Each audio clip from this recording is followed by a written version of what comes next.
الرحمن الرحیم. اللہ تعالی فی القرآن المجید یا ایہا الذین آمنوا کلوا من طیبات ما رزقناکم واشکروا للہ ان کنتم ایاہ تعبدون. قابل صد احترام حاضرین مجلس، محترم مکرم سامعین اکرام،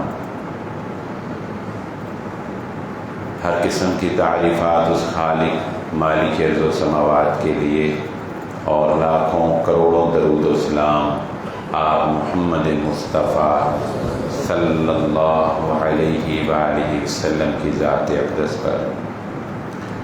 ہماری آج کی گفتگو روزمرہ کے معمولات کے جو رسول اللہ صلی اللہ علیہ وآلہ وسلم کا طریقہ تھا اس کے متعلق ہوگی. آج کل یہ بات بہت زیادہ بیان کی جانے لگی ہے کہ فلاں کامیاب انسان کی 5 عادتیں اپنانے کی کوشش کریں، فلاں کامیاب انسان کی اتنی خوبیاں اپنانے کی کوشش کریں، فلاں آدمی جو ہے اس نے فلاں کارنامہ انجام دیا، اس کے اندر کیا کوالٹی پائی جاتی تھی. اور اس طرح کی باتوں کے پیچھے لگ کر ہم دنیا کے کامیاب ترین اور عظیم ترین انسان محمد الرسول اللہ صلی اللہ علیہ وآلہ وسلم کی زندگی سے دور ہو گئے. بلکہ یہ بھی المیہ ہے کہ دوسروں کی باتوں کو سن کر ان پر توجہ کرنا اور ان کو اپنی زندگی میں جگہ دینے کا رجحان بڑھ گیا ہے، اور رسول اللہ صلی اللہ علیہ وسلم کی زندگی کو فالو کرنے کا رجحان امت مسلمہ کے اندر ناپید ہوتا چلا جا رہا ہے. تو آج میں عملی طور پر یہ باتیں بیان کروں گا، اور میں خود بھی اور آپ لوگ بھی ہم کوشش کریں گے کہ کل کا سورج جب طلوع ہو تو ہماری زندگی کا طرز عمل، ہماری ٹائم مینجمنٹ، ہمارا شیڈول اس طریقے کا ہو جس طریقے کا محمد الرسول اللہ صلی اللہ علیہ وآلہ وسلم کا تھا. تو سب سے پہلے یہ بات ذہن نشین رکھ لیجئے، اللہ کے نبی صلی اللہ علیہ وآلہ وسلم کے دن کا آغاز وہ فجر کی آذان کے ساتھ ہو جایا کرتا تھا. یعنی ہمارے دن کا آغاز عہد کر لیجئے کہ کل سے ہم نے اپنے دن کا آغاز 10 بجے 12 بجے 1 بجے نہیں کرنا، بلکہ ہمارے دن کا آغاز فجر کی اذان کے ساتھ ہی ہو جانا چاہیے. اس کے بہت سے فوائد تو خیر اب سائنس بھی بیان کرتی ہے اور سلف صالحین بھی اس بات کی طرف توجہ دلاتے ہیں، لیکن ہمیں بہرحال سمجھ نہیں آتی. دن کا آغاز کرنے کے بعد اللہ کے نبی صلی اللہ علیہ وآلہ وسلم جو ایک بیداری کا طریقہ ہے، دعا پڑھنا اور اس کے بعد وضو کرنا، اور اس کے بعد نبی صلی اللہ علیہ وآلہ وسلم 2 رکعت نماز جسے فجر کی سنتیں کہا جاتا ہے وہ گھر میں ادا کیا کرتے تھے. 2 رکعت ادا کرنے کے بعد اسی جگہ پر جسے ہم جائے نماز کہتے ہیں، اللہ کے نبی صلی اللہ علیہ وآلہ وسلم اپنا دایاں ہاتھ اپنے سر مبارک کے نیچے رکھ کر کچھ دیر اللہ کے نبی صلی اللہ علیہ وسلم آرام فرمایا کرتے تھے. یوں سمجھ لیجئے کہ ہم آذان اور نماز باجماعت کے درمیان ہمارے پاس تقریباً آدھا گھنٹہ ہوتا ہے، تو اس میں وضو کر کے سنتیں ادا کرنے کے بعد بھی 10 سے 15 منٹ ہمیں مل جاتے ہیں کہ جن میں ہم اپنے اس جائے نماز پر 10 منٹ کے لیے صرف تھوڑا سا استراحت کر لیں. سونا نہیں ہے لیکن تھوڑا سا اپنے جسم کو ریلیکس کرنا ہے. اس کے بعد فجر کی نماز با جماعت پڑھنی ہے. رسول اللہ صلی اللہ علیہ وآلہ وسلم کے فرمان کے مطابق جو بندہ فجر کی نماز باجماعت ادا کر لیتا ہے سارے دن کے لیے وہ اللہ رب العزت کی حفاظت میں آ جاتا ہے۔ اب یہاں سے ہماری روٹین شروع ہوتی ہے۔ جو نماز نہیں پڑھتے وہ نماز پڑھنے کا عہد کر لیں، اور جو نماز پڑھتے ہیں وہ اپنی اگلی روٹین کو بھی اس کے مطابق کرنے کی کوشش کریں جو نبی صلی اللہ علیہ وسلم کی زندگی کا معمول تھا۔ آپ صلی اللہ علیہ وآلہ وسلم احادیث میں آتا ہے، جیسا کہ صحیح مسلم کی روایت ہے اور دیگر روایات ہے، کہ فجر کی نماز ادا کرنے کے بعد اللہ کے نبی صلی اللہ علیہ وآلہ وسلم طلوع آفتاب تک مسجد میں نبی صلی اللہ علیہ وسلم اور صحابہ کرام کا بھی یہ عمل ملتا ہے کہ وہ طلوع آفتاب تک مسجد میں ہی وقت گزارا کرتے تھے، اور اس کے بعد اگر اللہ رب العزت توفیق دے تو ایک نفلی عبادت ہے جسے ہم اشراق کی نماز کہتے ہیں۔ اشراق کی نماز، چلیں آج یہ بھی تھوڑی سی، میں نے اس پر ویسے تفصیلی جمعہ پڑھایا ہے کہ نفلی نمازیں کتنی ہیں، لیکن روٹین میں ہم اس کو بھی ذکر کر لیتے ہیں کہ کوشش کریں کہ فجر کی نماز کے بعد مسجد میں ٹھہرا جائے، مسجد میں آپ ذکر و اذکار کریں، قرآن مجید جو ہے اس کی تلاوت کریں، اور اگر آپ اپنی جگہ پر بیٹھے رہتے ہیں بغیر ضرورت کے نہیں اٹھتے تو گویا ایک حج اور عمرہ کرنے کے برابر اللہ رب العزت آپ کو ثواب بھی عطا فرماتا ہے۔ پھر اشراق کی نماز پڑھنے کے بعد اللہ کے نبی صلی اللہ علیہ وسلم کا معمول کیا تھا؟ صحیح مسلم کی روایت ہے کہ اللہ کے نبی صلی اللہ علیہ وآلہ وسلم صحابہ کرام کے ساتھ گفت و شنید کیا کرتے تھے، یعنی حدیث میں آتا ہے کہ اس وقت یعنی طلوع آفتاب کے بعد صحابہ کرام بیٹھ جاتے تھے، اور صحابہ کرام، وہ کوئی دینی بات نہیں ہوتی تھی، یعنی ویسے تو اللہ کے نبی صلی اللہ علیہ وسلم کی ہر بات ہی دینی ہے، لیکن اس محفل کا مقصد کوئی نصیحت، کوئی واعظ کرنا نہیں ہوتا تھا، بلکہ اس محفل کا مقصد انٹرٹینمنٹ ہوتا تھا۔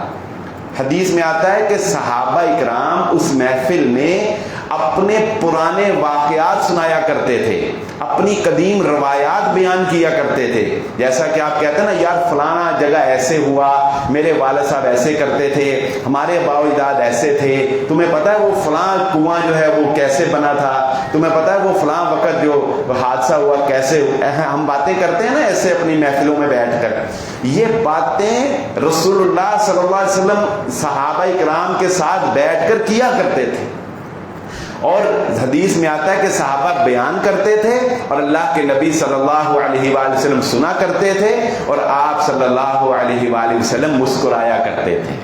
تو اس کے بعد ایک کمیونٹی اپنی ایسی بنائیں اپنی مسجد کے ماحول میں یا اپنے دوست احباب میں کہ کوئی 10-15 منٹ بیٹھ کر، کہ اگر آپ گراؤنڈ میں جاتے ہیں سیر کرنے کے لیے یا مسجد کے باہر آپ کو کوئی میسر آ جاتی ہے جگہ، تو بیٹھ کر کوئی 15-20 منٹ دوستوں کے ساتھ گپ شپ کیا کریں، دوستوں کے ساتھ پرانی باتیں شیئر کیا کریں، اپنی تہذیب، اپنی ثقافت کو شیئر کیا کریں۔ سیاست کی باتیں بھی آپ اس وقت کر سکتے ہیں، ہمارے ہاں تو سب سے ہاٹ ٹاپک کی سیاست ہے۔ تو یہ رسول اللہ صلی اللہ علیہ وآلہ وسلم کا معمول تھا۔ اس کے بعد اللہ کے نبی صلی اللہ علیہ وآلہ وسلم گھر تشریف لاتے تھے، اور نبی صلی اللہ علیہ وآلہ وسلم اس وقت ناشتہ کیا کرتے تھے۔ طلوع آفتاب کے کوئی سمجھ لیں کہ 30 منٹ بعد، آدھے گھنٹے بعد اللہ کے نبی صلی اللہ علیہ 15 منٹ سے آدھے گھنٹے کے بعد اللہ کے نبی صلی اللہ علیہ وآلہ وسلم ناشتہ کیا کرتے تھے۔ اس کا پتہ اس روایت میں بھی چلتا ہے کہ اللہ کے نبی صلی اللہ علیہ وآلہ وسلم اسی طرح ایک مرتبہ جو آپ کی روٹین تھی اس کو گزارتے ہوئے آپ گھر میں تشریف لائے، اور گھر میں تشریف لا کر اپنی زوجہ محترمہ سے پوچھا کہ گھر میں کھانے کے لیے کچھ ہے، یعنی ناشتے کا کوئی اہتمام کیا ہے؟ جس طرح ہم بھی جب گھر جاتے ہیں دوپہر کو، رات کو، تو پوچھتے ہیں نا اپنی بیگمات سے بھی کیا پکایا آج، کیا آج جو ہے وہ ضیافت ہے۔ تو نبی صلی اللہ علیہ وسلم نے اپنی زوجہ سے پوچھا تو انہوں نے کہا جی کچھ نہیں، ابھی کچھ نہیں پکایا، گھر میں کچھ نہیں ہے، کھانے کے لیے، مطلب کہ ابھی کوئی اہتمام نہیں میں نے کیا. تو اللہ کے نبی صلی اللہ علیہ وسلم نے فرمایا چلو پھر اگر کوئی پکایا نہیں، اہتمام نہیں کیا، تو پھر آج میں روزہ رکھ لیتا ہوں. اس روایت سے یہ بھی پتہ چلا کہ بغیر کھائے پیے انسان روزہ رکھ سکتا ہے. نفلی روزہ تو رکھ ہی سکتا ہے، لیکن فرضی روزہ تو چھوڑنا ہی نہیں ہے. اس وجہ سے کہ مجھے سحری کے وقت جاگ نہیں آئی، بیدار نہیں ہوا تو روزہ چھوڑ دیں، یہ تو نہیں ہو سکتا نا. تو بغیر کھائے پیے روزہ رکھا جا سکے. تو اس وقت پھر اللہ کے نبی صلی اللہ علیہ وآلہ وسلم نے نیت کی، اور اس سے یہ بھی پتہ چلتا ہے کہ نفلی روزے کی نیت وہ بعد میں بھی کی جا سکتی ہے. فرض روزے کی نیت اگرچہ رات کو کرنی ہوتی ہے. تو نبی صلی اللہ علیہ وسلم نے پھر اس دن روزہ رکھ لیا. اس کے بعد یہ ناشتہ کرنے کے بعد اللہ کے نبی صلی اللہ علیہ وآلہ وسلم کی روٹین یہ تھی کہ آپ صلی اللہ علیہ وآلہ وسلم اپنے پورے دن کے کاموں کو شیڈول کیا کرتے تھے. یعنی یوں سمجھ لیں کہ اگر کوئی کاروباری بندہ ہے تو اسے چاہیے کہ اس وقت اپنے کاروبار کا مکمل حساب کتاب، مینجمنٹ، کون سا کام لانا دینا، کھاتے دیکھنا، یہ وہ کرنا. اگر دکان پہ جانے کا موقع مل جائے، جو کہ ہمارے ہاں تو اب رواج نہیں رہا، لیکن کاش کہ اگر ایسا بھی ہو تو دکان پہ چلا جائے انسان. تو یہ اصل میں وہ وقت ہے جس کے بارے میں رسول اللہ صلی اللہ علیہ وسلم نے فرمایا کہ اللہ تعالیٰ نے میری امت کے لیے فجر کے بعد کے وقت میں برکت رکھی ہوئی ہے. ہماری زندگی میں بے برکتی کیوں ہے؟ اسی وجہ سے ہے کہ ہماری روٹین ہی وہ نہیں ہے جو رسول اللہ صلی اللہ علیہ وسلم کی روٹین تھی. ہماری بیماریاں، اچانک اموات، اچانک سے برین ہیمریج ہو جانا، بلڈ پریشر جو جسے ایک خاموش قاتل کہا جاتا ہے، پتہ ہی نہیں لگتا جو ہے وہ بلڈ پریشر کا بندہ مریض بن گیا. تو یہ ساری بیماریوں کا علاج صرف اس کام میں ہے کہ ہم اپنی روٹین، دن کی روٹین اس طرح کر لیں جس طرح رسول اللہ صلی اللہ علیہ وسلم کی. کیسے پتا چلا کہ اللہ کے نبی صلی اللہ علیہ وسلم اس ناشتہ کرنے کے بعد آپ پھر جو دنیا کے یا دین کے یا آپ کی ریاست کے کام تھے وہ آپ انجام دیا کرتے تھے؟ کیسے کہ اللہ کے نبی صلی اللہ علیہ وآلہ وسلم نے اگر کوئی لشکر روانہ کرنا ہوتا تھا، کب کرتے تھے؟ اس وقت کرتے تھے، فجر کے بعد. اللہ کے نبی صلی اللہ علیہ وسلم نے اگر صحابہ کی کوئی ڈیوٹی لگانی ہوتی تھی کہ تم نے فلاں کام کرنا ہے، تم نے فلاں کام کرنا ہے، آج یہ کام کرنا ہے، آج اس سے ملاقات کرنی ہے، آج یہ کرنا ہے، آج فلاں وفد بھیجنا ہے، یہ سارے وفود جو اللہ کے نبی صلی اللہ علیہ وآلہ وسلم بھیجا کرتے تھے، ان کا اصل وقت یہی تھا جو حدیث کو ملا کے پتہ چلتا ہے کہ طلوع آفتاب کے بعد اللہ کے نبی صلی اللہ علیہ وآلہ وسلم ناشتہ کرنے کے بعد، ریلیکس ہونے کے بعد اپنی مسند پر بیٹھتے اور یہ سارے کام اللہ کے نبی صلی اللہ علیہ وآلہ وسلم اس وقت سر انجام دیا کرتے تھے. اور اس پیریڈ کو یعنی یوں سمجھ لیں کہ آپ کی لائف، آپ کا دن شروع ہو گیا، ناشتہ کرنے کے بعد آپ نے اپنے ورکنگ جو آپ کی ہے وہ سٹارٹ ہو جانی چاہیے. وہ جاب ہے، وہ کاروبار ہے، وہ آن لائن ہے، کچھ بھی ہے. مجبوریاں بہرحال ہمیں گھیرے ہوئے ہیں، اس سے کوئی انکار ممکن نہیں ہے، لیکن کوشش انسان کو بہرحال کرنی چاہیے. اگر ہم کوشش کر کے اس روٹین میں سے کوئی ایک بات بھی اپنا لیتے ہیں تو ہمیں سنت پر عمل کرنے کا ثواب بھی ہو جائے گا انشاءاللہ، اور اس کی برکت بھی انشاءاللہ ہمیں اپنی زندگی میں حاصل ہو جائے گی. اس کے بعد اللہ کے نبی صلی اللہ علیہ وسلم کی روٹین یہ تھی کہ کوئی سمجھ لیں کہ 4 سے 5 گھنٹے یہ کام کر لیا نا جب، تو اس کے بعد اللہ کے نبی صلی اللہ علیہ وآلہ وسلم کی بھی عادت تھی، اور ویسے عربوں کا بھی یہ رواج ہے کہ آپ دوپہر کو آرام کیا کرتے تھے، جسے ہم قیلولہ کہتے ہیں. قیلولے کے بارے میں اس کی تحقیق کرتے ہوئے محدثین یا علماء کرام کا مختلف خیالات ہیں کہ عرب لوگ جو ہے وہ قیلولہ کس وقت کرتے تھے یا کس وقت کرتے ہیں.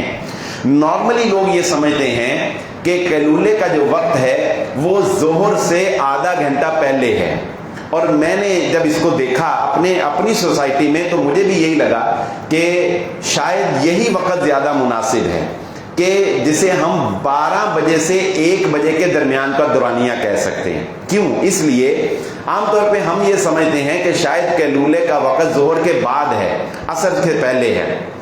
وہ کوئی منع نہیں ہے کہ آپ اس میں سو جائیں تو، لیکن جو رسول اللہ صلی اللہ علیہ وآلہ وسلم کا یا صحابہ کا طریقہ آرام کرنے کا دوپہر کو تھا، وہ یہی پتہ لگتا ہے روایات سے کہ ظہر سے پہلے کا تھا۔ اچھا، اگر ہم اپنے معاشرے کو اسٹڈی کریں نا، تو آپ دیکھ لیں کہ آپ کی جتنی بھی فیکٹریز ہیں، آپ کے کاروباری مراکز ہیں، ورک شاپس ہیں، وہاں پر جو ہماری لنچ بریک ہوتی ہے وہ 12 بجے ہی ہوتی ہے۔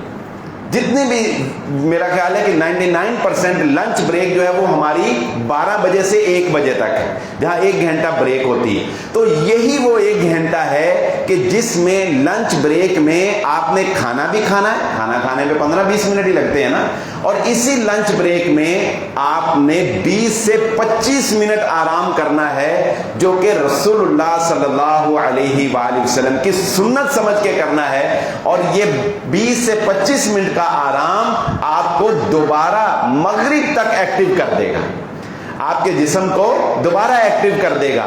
اور یہ ہڈنلی، پوشیدہ طور پر یہ طرز عمل ہمیں اللہ رب العزت کی رحمت سے اور اپنے نبی کی سنت پر عمل کرنے سے بہت سی بیماریوں سے محفوظ رکھے گا۔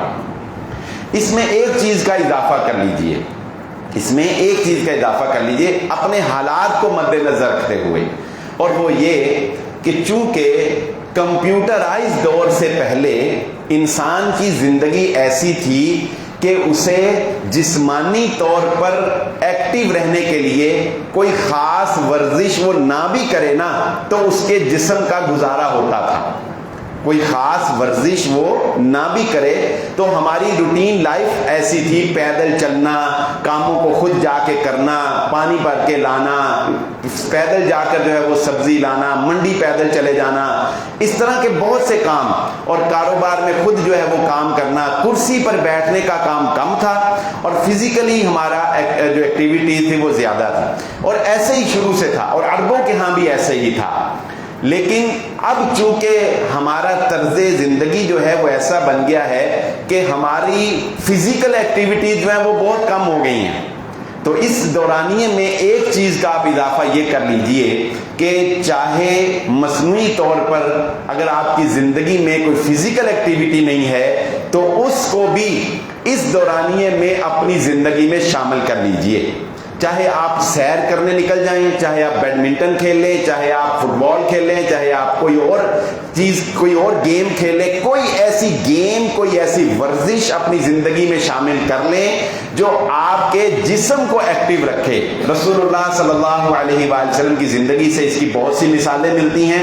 آپ صلی اللہ علیہ وسلم نے صحابہ کے ساتھ کشتی بھی کی ہے، آپ صلی اللہ علیہ وسلم نے صحابہ کے ساتھ دوڑ بھی لگائی ہے، آپ صلی اللہ علیہ وسلم نے صحابہ کے ساتھ جو ہے وہ نیزے بازی میں کھیلے بھی ہیں۔ تو یہ ساری ایکٹیویٹیز جو فزیکلی ہیں یہ اللہ کے نبی صلی اللہ علیہ وآلہ وسلم کی زندگی سے ہمیں ملتی ہیں۔ مثبت طور پر ان چیزوں کو اپنی زندگی میں شامل کر لیجیے۔ ایک بات جو میں جب یہ پڑھ رہا تھا تو میں بھی بڑا حیران ہوا، لیکن بہرحال اس پر عمل کرنے کی اگر ہمیں موقع ملے تو ہمیں ضرور کرنا چاہیے۔ اس سے مجھے یہ بھی پتہ چلتا ہے کہ عرب معاشرے کے اندر جو خواتین، اکثر گھروں میں آپ دیکھیں گے کہ کھانے پکانے کا جو رواج ہے وہ دوپہر کے دورانیے میں ہے، اس گرم موسم کے اندر، جبکہ اگر یہی کام خواتین صبح سویرے کر لیں یا عصر کے بعد کریں تو ایک ٹھنڈے ماحول کے اندر کام کرنے کا انہیں موقع ملتا ہے۔ رسول اللہ صلی اللہ علیہ وسلم کی روٹین کیا تھی؟ اللہ کے نبی صلی اللہ علیہ وسلم عصر کے بعد کا جو وقت تھا یہ آپ صلی اللہ علیہ وآلہ وسلم اپنے گھر کے کاموں کو دیا کرتے تھے۔ ہم نے گھر کے بھی تو کام کرنے ہیں نا، کوئی ٹوٹی خراب ہے، کوئی سبزی لا کے دینی ہے، کوئی ہمارے کوئی فلاں مسئلہ ہے، کوئی بچوں کو لے کے جانا ہے، کوئی کاپیاں کتابیں لانی ہے، کوئی بیگم کا سرخی پاؤڈر لانا ہے، یہ کام بھی تو ہم نے گھر کے کرنے ہیں نا۔ یہ کام اللہ کے نبی صلی اللہ علیہ وسلم کس وقت کیا کرتے تھے؟ آپ صلی اللہ علیہ وسلم کی بھی بیویاں تھیں، ان کی بھی ضروریات تھی، ان کو بھی چیزوں کی ضرورت پڑتی تھی۔ تو روایات میں جب ہم نے پڑھا تو یہ بات سمجھ آئی کہ گھر کے کاموں کے لیے جو وقت رسول اللہ صلی اللہ علیہ وآلہ وسلم نے مختص کیا تھا وہ مغرب کی اذان سے پہلے اور عصر کی نماز کے بعد کا جو وقت ہے، یہ کم و بیش 2 گھنٹے کا دورانیہ بنتا ہے، 2-2.5 گھنٹے، یہ اللہ کے نبی صلی اللہ علیہ وسلم اپنے گھر والوں کو دیا کرتے تھے۔ تو ازواج مطہرات فرماتی ہیں کہ اس وقت میں رسول اللہ صلی اللہ علیہ وسلم ہمارے پاس تشریف لاتے، ہم سے ہماری ضروریات کے بارے میں پوچھتے، اور جس بیوی کو جو چیز چاہیے ہوتی اللہ کے نبی صلی اللہ علیہ وسلم اس کی وہ ضرورت پوری کرتے، اور گھر کے کام کاج میں اللہ کے نبی صلی اللہ علیہ وسلم ہمارا ہاتھ بٹایا کرتے۔ یعنی آپ دیکھتے کہ اگر کوئی چیز خراب ہے، کوئی جوتا ٹوٹا ہوا ہے، کوئی کپڑا پھٹا ہوا ہے، تو آپ صلی اللہ علیہ وآلہ وسلم خود اس کو پیوند لگا لیا کرتے۔ یہ ہم بچپن سے پڑھتے چلے آئے ہیں، لیکن افسوس کہ آج ہماری بچیوں کو ایک بٹن بھی شاید نہ لگانا آتا۔ ہمیں ہماری بچیوں، ہم مردوں کی بات تو ہم بعد میں کریں نا، کہ مرد گھر کے کام کریں، یہ تو دور کی بات ہے، لیکن آپ سروے کر کے دیکھ لیں، ہم بچپن میں یہ پڑھاتے رہے ہیں کتابوں میں کہ اللہ کے نبی صلی اللہ علیہ وسلم اپنے گھر کے کام اپنے ہاتھ سے کیا کرتے تھے۔ آپ بکریوں کا دودھ دھو لیا کرتے تھے، آپ پیوند لگا لیا کرتے تھے، آپ جوتی صحیح کر لیا کرتے، لیکن آج ہماری بچیوں کو ایک بٹن اگر ٹوٹ جائے قمیض کا تو وہ بھی انہیں خود نہیں لگانا آتا، ایک سلائی جو ہے وہ مشین کے اوپر انہیں نہیں لگانی آتی۔ بھائیوں، ان باتوں میں عار نہیں ہے، یہ ہاتھوں سے کام کرنا اپنی بچیوں کو سکھاؤ، اور اگر اس کو سنت سمجھ کے سکھاؤ گے تو زندگی میں برکت آ جائے گی۔ یہ رسول اللہ صلی اللہ علیہ وآلہ وسلم کا طریقہ کار تھا۔ اور اس کے بعد اللہ کے مغرب کی نماز کے بعد اللہ کے نبی صلی اللہ علیہ وآلہ وسلم کا طریقہ کار بھی یہی تھا، اور صحابہ کرام تو اسی زندگی کو فالو کرتے تھے۔ یا آپ ان کا معاشرتی اسلوب بھی کہہ سکتے ہیں، لیکن ہم نے تو اس کو اللہ کے نبی صلی اللہ علیہ وسلم کا طریقہ سمجھ کے اپنانا ہے۔ تو اللہ کے نبی صلی اللہ علیہ وآلہ وسلم رات کا کھانا جو ہے وہ مغرب کے بعد اللہ کے نبی صلی اللہ علیہ وآلہ وسلم کھا لیا کرتے تھے۔ رات کا کھانا، اب ہم اس بارے میں ذرا اپنی روٹین چیک کریں، ہمارا رات کا کھانا کس وقت ہے؟ ہمارا رات کا کھانا وہ عشاء کی نماز کے بعد ہے، اور اللہ کے نبی صلی اللہ علیہ وآلہ وسلم عشاء سے پہلے مغرب کے متصل بعد جو ہے وہ رات کا کھانا اللہ کے نبی صلی اللہ علیہ وسلم کھا لیا کرتے تھے۔ اور مغرب کے بعد اسی لیے شاید سونے سے رسول اللہ صلی اللہ علیہ وآلہ وسلم نے منع فرمایا ہے۔ یاد رکھیں، یہ مغرب کے بعد سونا نہیں ہے۔ کیوں؟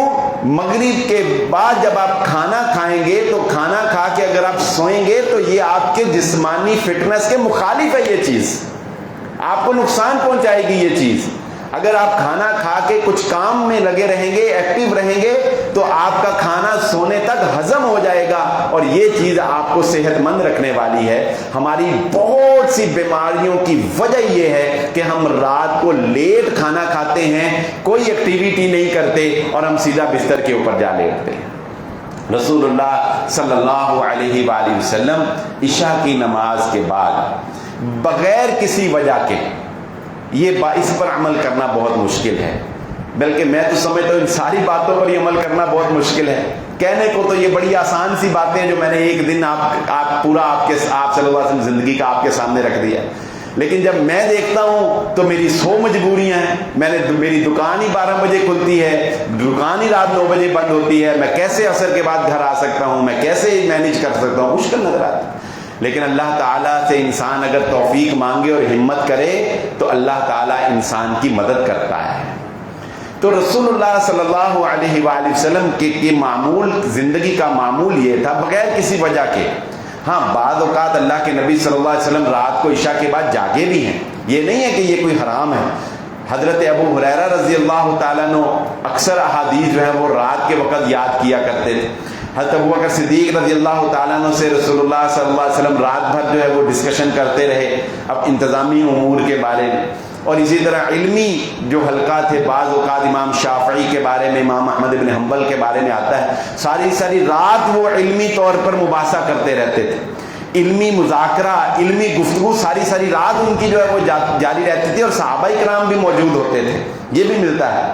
تو کسی خاص وجہ کی وجہ سے آپ عشاء کے بعد جاگیں، یہ کوئی گناہ نہیں ہے، لیکن زندگی کی روٹین بنا لے، کل سے یہ، آج سے یہ عہد کر لے کہ میں نے بغیر وجہ کے عشاء کے بعد جاگنا نہیں ہے، عشاء کے بعد سو جانا ہے۔ اور اس کا اگلا فائدہ آپ کو یہ ہوگا کہ رسول اللہ صلی اللہ علیہ وآلہ وسلم کی زندگی سونے پر ختم نہیں ہو جایا کرتی تھی۔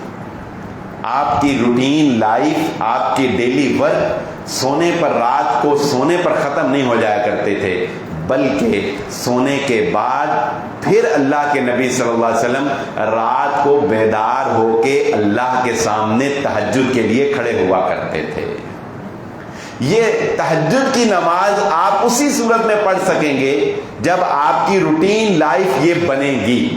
آپ نے محسوس کیا ہوگا، ہم میں سے اکثر لوگ یہ شکوہ کرتے ہیں، کوئی کہتا ہے رات کو جاگ نہیں آئی، کوئی کہتا ہے میں اٹھ تو گیا تھا، آنکھیں کھل گئیں لیکن ہمت نہیں ہوئی اٹھنے کی، اور اس طرح کے بہت سے بہانے میں اور آپ ہم لوگ کرتے ہیں۔ لیکن یہ اس وجہ سے ہے کہ ہماری روٹین لائف جو ہے وہ اس کے مطابق نہیں ہے جو رسول اللہ صلی اللہ علیہ وآلہ وسلم کی روٹین لائف تھی۔ ایک تو یہ بات نوٹ کر لیجئے، یہ ایک دن کا معمول میں نے آپ کے سامنے رکھ دیا جو کسی اور کا نہیں بلکہ اس کا ہے کہ جو ہمارے پیشوا ہیں، جن کا ہم نے طریقہ اپنانا ہے، اور وہ محمد الرسول اللہ صلی اللہ علیہ وسلم کی زندگی۔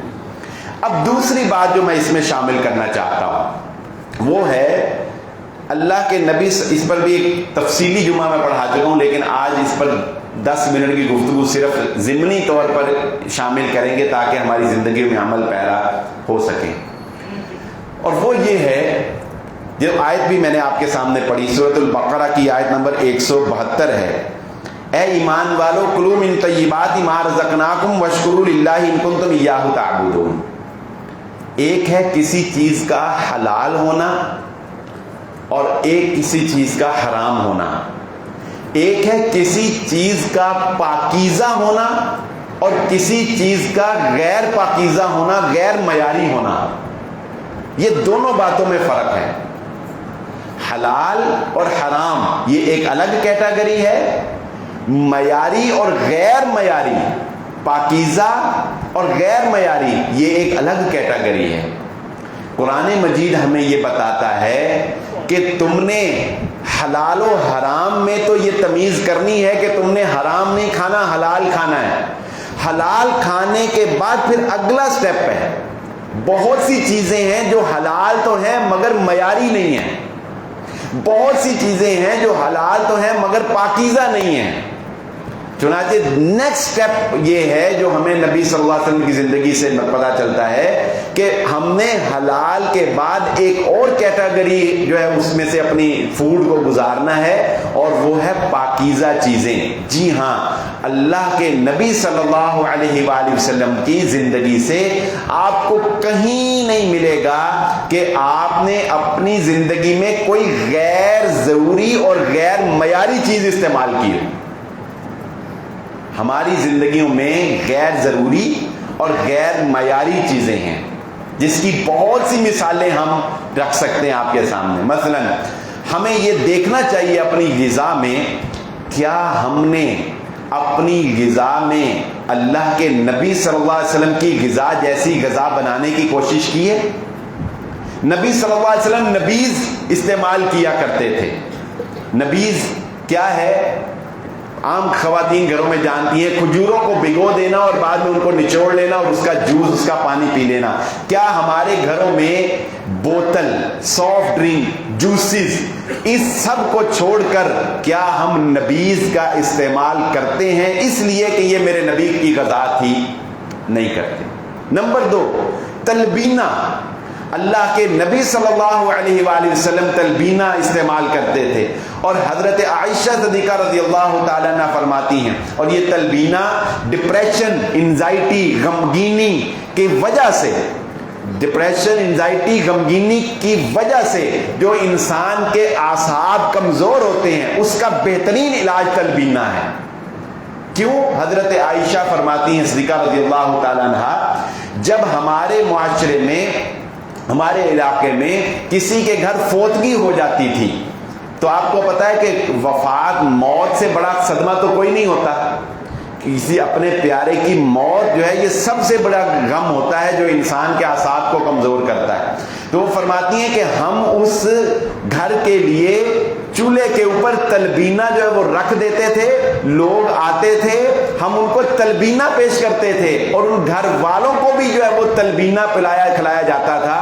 گویا 3 دن تک جب افسوس جاری رہتا تھا تو لوگوں کی جس چیز کے ساتھ ضیافت کی جاتی تھی، گھر والوں کی اور ان کے رشتہ داروں کی، وہ تلبینہ ہوتا تھا۔ کیوں؟ اس لیے کہ اس کی وجہ سے وہ اعصاب جو غمگینی کے اثرات سے کمزور ہوتے ہیں وہ مضبوط ہوتے تھے۔ یہ رسول اللہ صلی اللہ علیہ وآلہ وسلم کی پسندیدہ ڈش تھی۔ آپ صلی اللہ علیہ وآلہ وسلم کا پسندیدہ کھانا کیا تھا؟ آپ صلی اللہ علیہ وآلہ وسلم کا پسندیدہ کھانا کیا تھا؟ ہم لوگ یہ پیزے، یہ جنک فوڈ، یہ برگر، یہ شوارمے، یہ سب یہ پاکیزہ نہیں ہے، یا حلال ضرور ہے، پاکیزہ نہیں ہے۔ ہر وہ چیز جو آپ کے جسم کے لیے مضر ہے، آپ اس پہ سرچ کریں یہ۔ لیکن اچھا حیرانگی کی بات یہ ہے، یہ امپورٹ کے اوپر جب ہماری گورنمنٹ پاکستان نے امپورٹ کے اوپر پابندی لگائی نا، تو پھر بہت سے آرٹیکل اس پہ لکھے گئے اور ایک لسٹ جاری ہوئی، تو میں حیران ہو گیا، آپ نے بھی شاید پڑھی ہوگی۔ پاکستان میں امپورٹ کی جانے والی جو ٹاپ 10 چیزیں ہیں، ٹاپ 10 چیزیں ہیں، ان میں پتہ کون کون سی چیزیں ہیں؟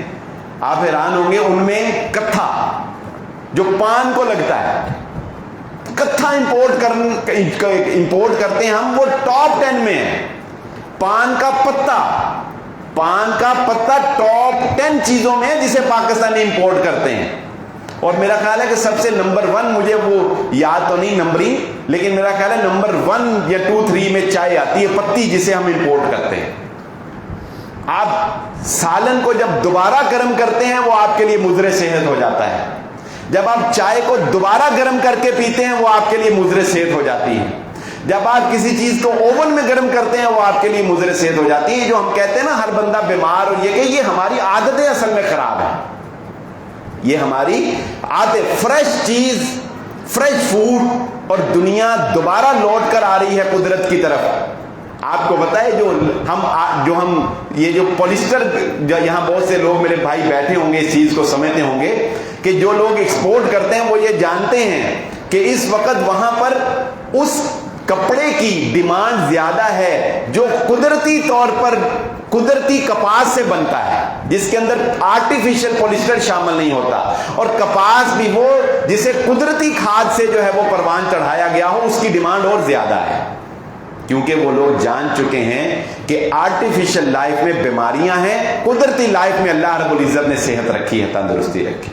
تو بات ہم یہ کر رہے تھے کہ رسول اللہ صلی اللہ علیہ وآلہ وسلم کی غذا، آپ صلی اللہ علیہ وآلہ وسلم کے کھانے کا طریقہ، آپ کی روٹین لائف کو جج کرتے ہوئے اپنانے کی کوشش کریں۔ پسندیدہ ترین چیز نبی صلی اللہ علیہ وسلم کی جسے ہم سرید کہتے ہیں، اور وہ کیا آسان سی، وہ کوئی ڈش نہیں ہے، بلکہ وہ کہہ لے کہ کھانے کا ایک طریقہ ہے۔ اور پہلے بچپن میں ہماری مائیں ہمیں اس طرح کھلاتی تھی، اب نہیں کھلاتی ہیں۔ اب ہم نے اپنے بچوں کو کبھی ایسے کھاتے نہیں دیکھا، ہم نے اپنے بچوں کو کبھی ایسے کھاتے نہیں دیکھا، آپ نے بھی شاید میری بات سے اتفاق کریں گے کبھی نہیں دیکھا۔ وہ کیا تھا کہ ایک شوربے والا سالن بنایا جائے۔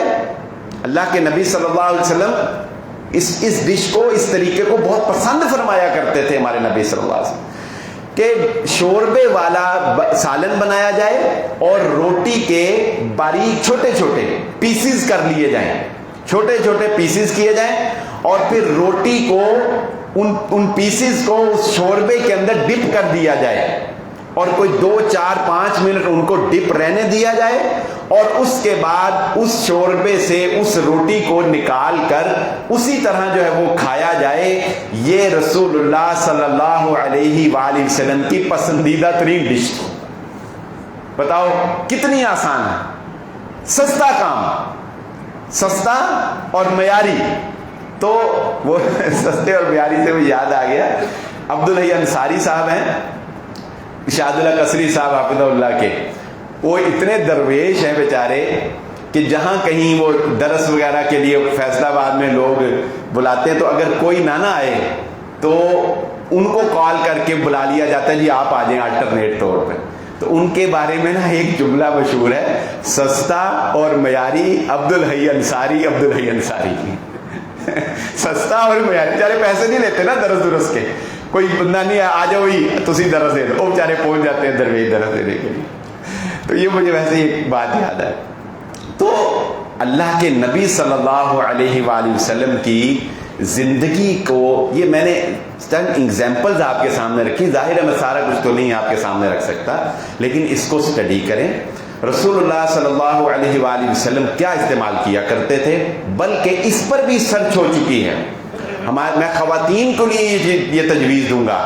یہ اتنے مہنگے مہنگے بیوٹی ڈاکٹرز کے پاس آپ کو جانا پڑتا ہے، یہ مہنگے مہنگے لیزر ٹریٹمنٹس آپ کو کروانے پڑتے ہیں. اس پر مدینہ یونیورسٹیز کے اسٹوڈنٹس نے بعض نے تحقیق کر کے، چلے انشاءاللہ موقع ملا تو اس پہ کبھی میں گفتگو بھی کر دوں گا، لیکن آپ یہ بکس اب مارکیٹ میں اویلیبل ہیں، وہ کتابیں خریدیں اور پڑھیں کہ ازواج مطہرات اپنی بیوٹی کے لیے کون سی چیزیں استعمال کیا کرتی تھیں. وہ جڑی بوٹیاں موجود ہیں، وہ طریقے موجود ہیں. بھئی وہ بھی خاتون تھی نا، وہ بھی خواتین تھی، وہ بھی اپنے جسم پہ، اپنے چہرے پہ کوئی کریم لگاتی ہوں گی، وہ بھی اپنے جسم کو خشکی سے بچانے کے لیے کوئی آئل یوز کرتی ہوں گی نا. وہ کیا تھا، وہ سارا کچھ جو ازواج مطہرات استعمال کرتی تھیں وہ روایات میں موجود ہے، کتابوں میں موجود ہے. اس کو لے کر اپنی زندگی میں اختیار کریں. آپ کو صحت بھی ملے گی، تندرستی بھی ملے گی، اور دین پر عمل کرنے کا، رسول اللہ صلی اللہ علیہ وآلہ وسلم کی سنت پر عمل کرنے کا ثواب جو آپ کو مفت میں مل جائے گا. اللہ رب العزت سے دعا ہے اللہ مجھے اور آپ کو اپنی زندگیوں کو، اپنی لائف کو، اپنے روزانہ کی لائف کو رسول اللہ صلی اللہ علیہ وآلہ وسلم کی زندگی کے مطابق بنانے کی توفیق عطا فرمائے. وآخر دعوانا الحمدللہ.